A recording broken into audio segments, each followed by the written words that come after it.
Autobiography of a Yogi by Paramahamsa Yogananda.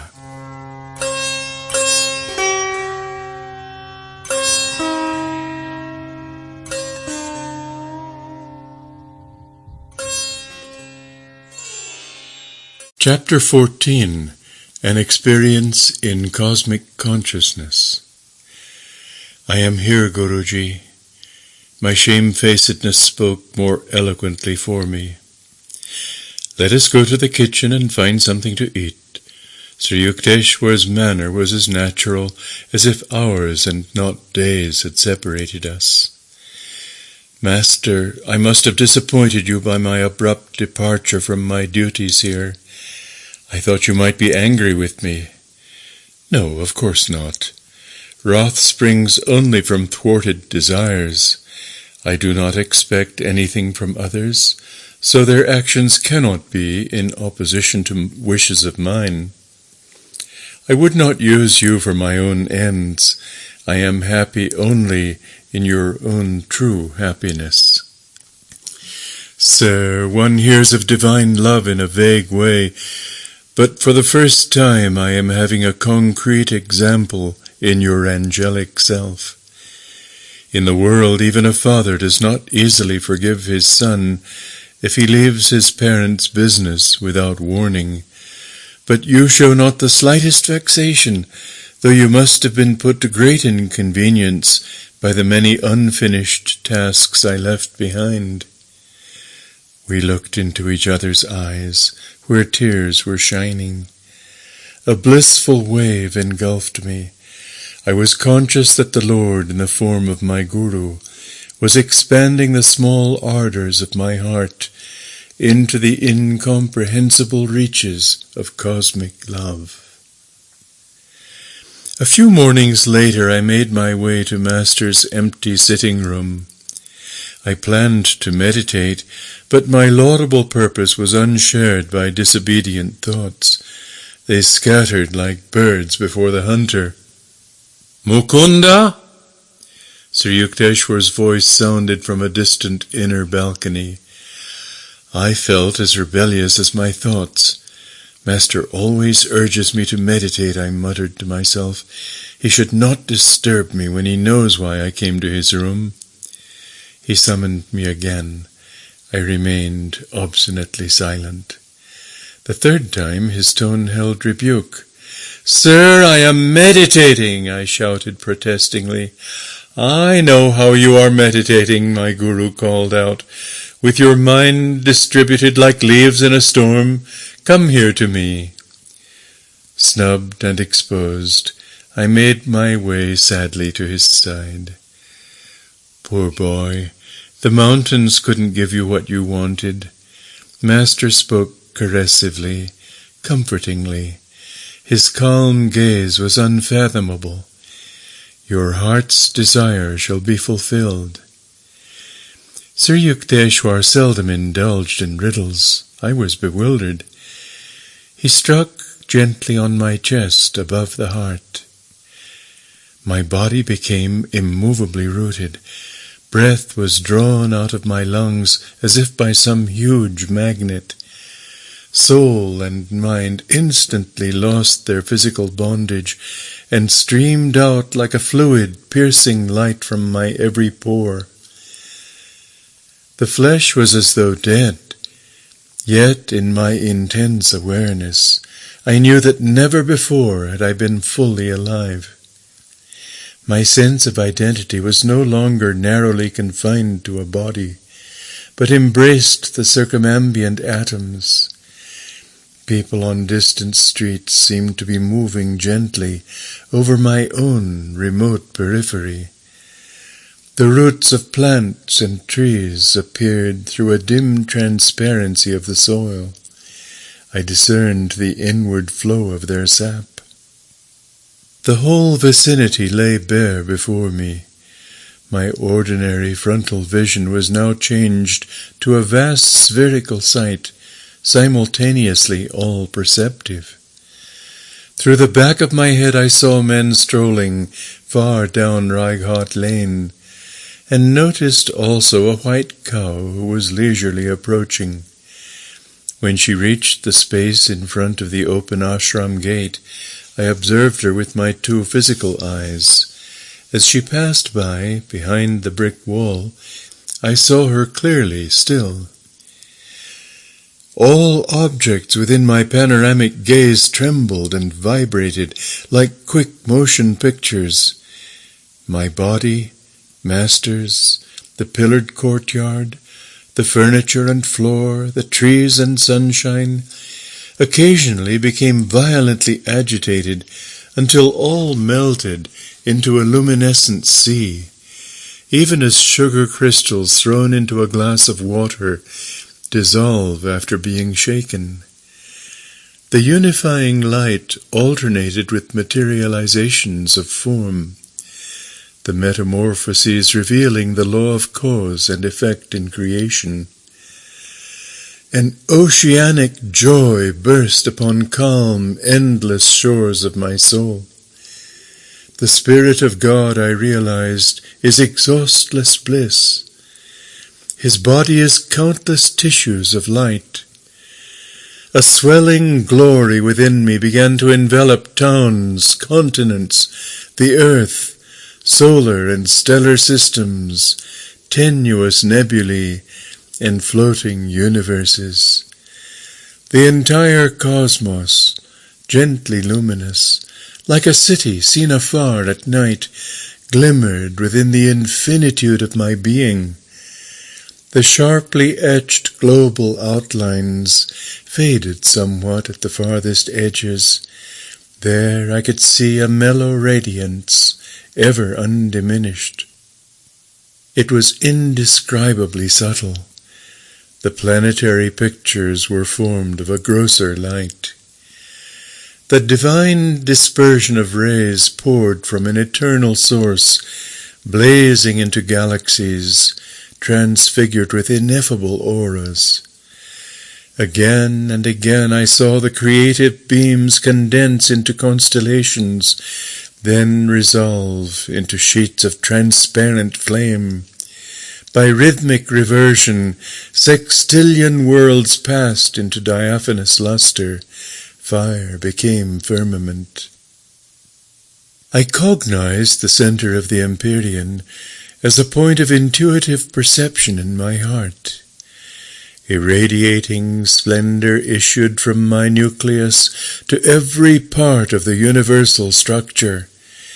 Blissful Amrita, the nectar of immortality, pulsed through me with a quicksilver-like fluidity. The creative voice of God I heard resounding as Om, the vibration of the cosmic motor. Suddenly the breath returned to my lungs. With a disappointment almost unbearable, I realized that my infinite immensity was lost. Once more I was limited to the humiliating cage of a body not easily accommodative to the spirit. Like a prodigal child, I had run away from my macrocosmic home and imprisoned myself in a narrow microcosm. My guru was standing motionless before me. I started to drop at his holy feet in gratitude for the experience in cosmic consciousness which I had long passionately sought. He held me upright and spoke calmly, unpretentiously. You must not get overdrunk with ecstasy. Much work yet remains for you in the world. Come, let us sweep the balcony floor. Then we shall walk by the Ganges. I fetched a broom. Master, I knew, was teaching me the secret of balanced living. The soul must stretch over the cosmogonic abysses while the body performs its daily duties. When we set out later for a stroll, I was still entranced in unspeakable rapture. I saw our bodies as 2 astral pictures moving over a road by the river whose essence was sheer light. It is the Spirit of God that actively sustains every form and force in the universe. Yet he is transcendental and aloof, In the blissful, uncreated void beyond the worlds of vibratory phenomena, Master explained, saints who realize their divinity even while in the flesh know a similar twofold existence. Conscientiously engaging in earthly work, they yet remain immersed in an inward beatitude.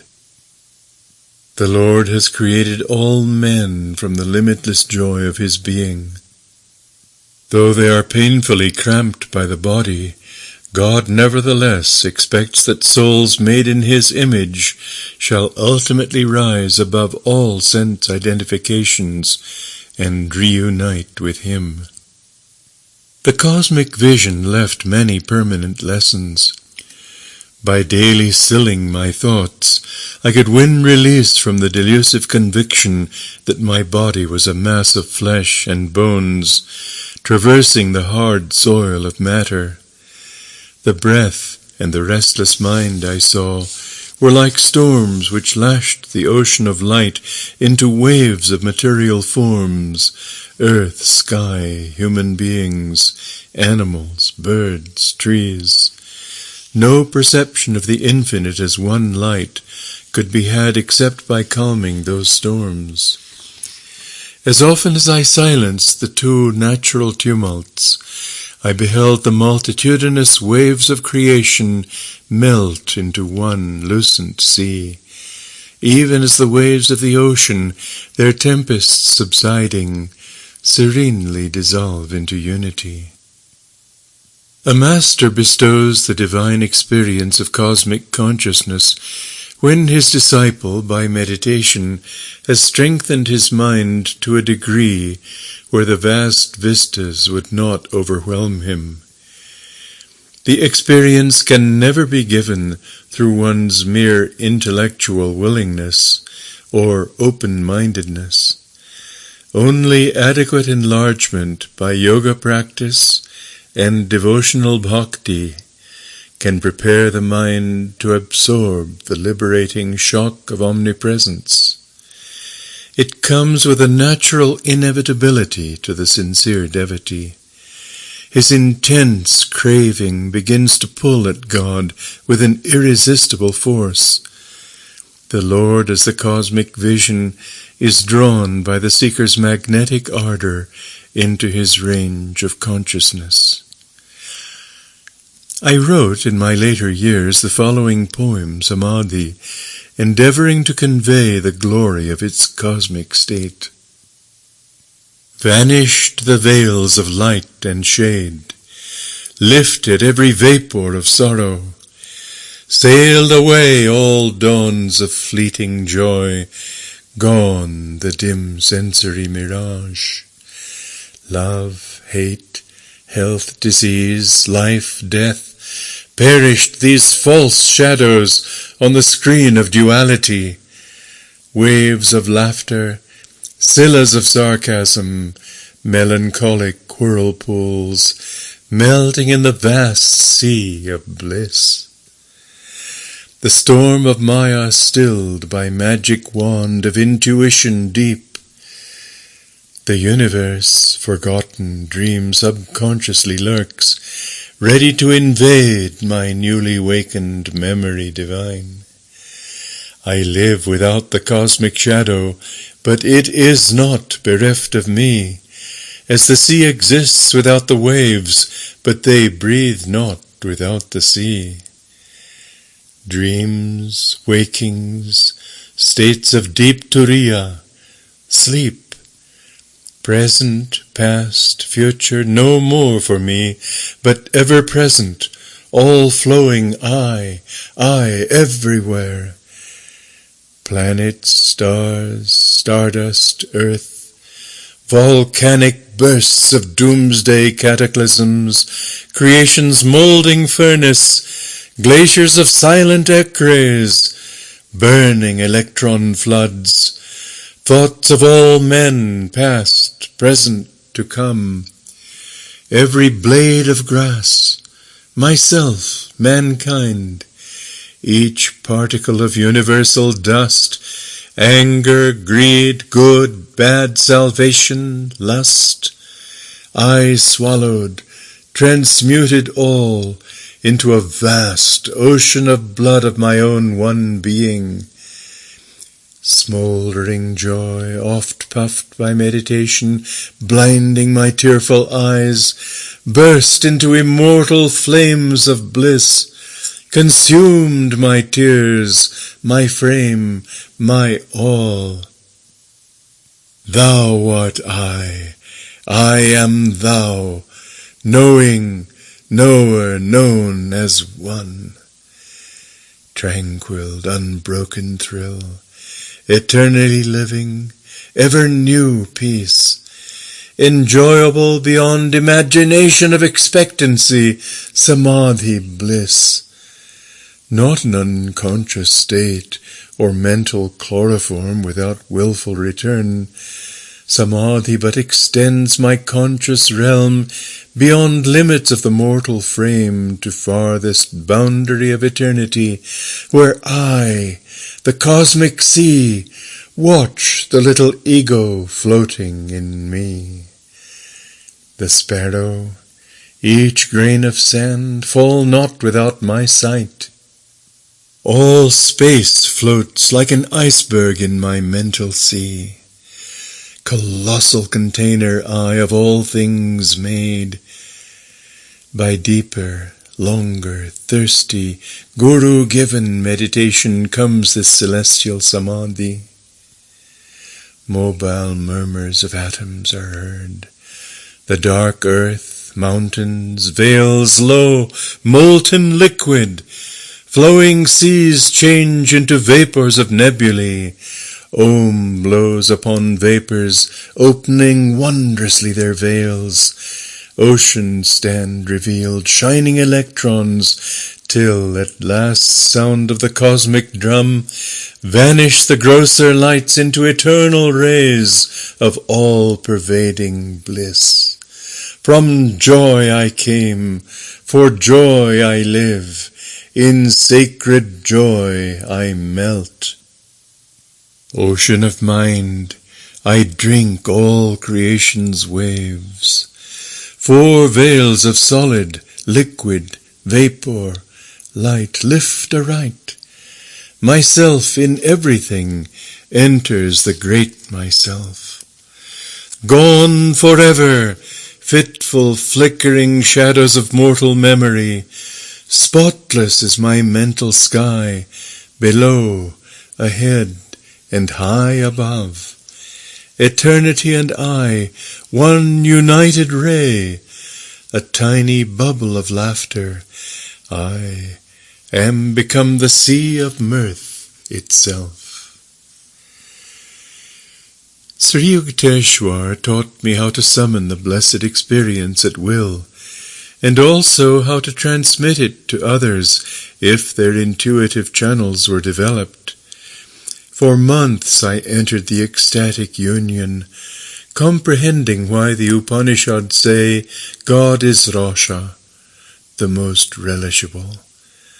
One day, however, I took a problem to master. I want to know, sir, when shall I find God? You have found him. Oh, no, sir, I don't think so. My guru is smiling. I'm sure you aren't expecting a venerable personage adorning a throne in some antiseptic corner of the cosmos. I see, however, that you are imagining that the possession of miraculous powers is knowledge of God. One might have the whole universe and find the Lord elusive still. Spiritual advancement is not measured by one's outward powers, but only by the depth of his bliss in meditation. Ever new joy is God. He is inexhaustible. As you continue your meditations during the years, he will beguile you with an infinite ingenuity. Devotees like yourself who have found the way to God never dream of exchanging him for any other happiness. He is seductive beyond thought of competition. how quickly we weary of earthly pleasures. Desire for material things is endless. Man is never satisfied completely, and pursues one goal after another. The something else he seeks is the Lord, who alone can grant lasting joy. Outward longings drive us from the Eden within. They offer false pleasures which only impersonate soul happiness. The lost paradise is quickly regained through divine meditation. As God is unanticipatory ever newness, we never tire of him. Can we be surfeited with bliss, delightfully varied throughout eternity? I understand now, sir, why saints call the Lord unfathomable. Even everlasting life could not suffice to appraise him. That is true, but he is also near and dear. After the mind has been cleared by Kriya Yoga of sensory obstacles, meditation furnishes a twofold proof of God. Ever new joy is evidence of his existence, convincing to our very atoms. Also, in meditation, one finds his instant guidance, his adequate response to every difficulty. I see, Guruji. You have solved my problem. I smiled gratefully. I do realize now that I have found God, for whenever the joy of meditation has returned subconsciously during my active hours, I have been subtly directed to adopt the right course in everything, even details. Human life is beset with sorrow, until we know how to tune in with the divine will, whose right course is often baffling to the egoistic intelligence. God bears the burden of the cosmos. He alone can give unerring counsel.